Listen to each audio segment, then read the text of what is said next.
হ্যাঁ, আসসালামু আলাইকুম। আজকে আমার মিশরি ফার্মি পালন পদ্ধতি দেখাবো। আমি এখানে মূলত 25টা ফার্মি মুরগি দিয়ে শুরু করছি। এটা হলো আমার খামার। দেখেন, খামারটা দেখতেছেন।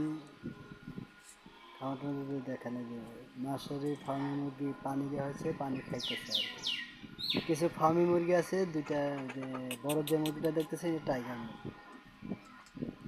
ফার্মি এবং টাইগার যতভাবে পালন করা যায় একসাথে খাইতেছে।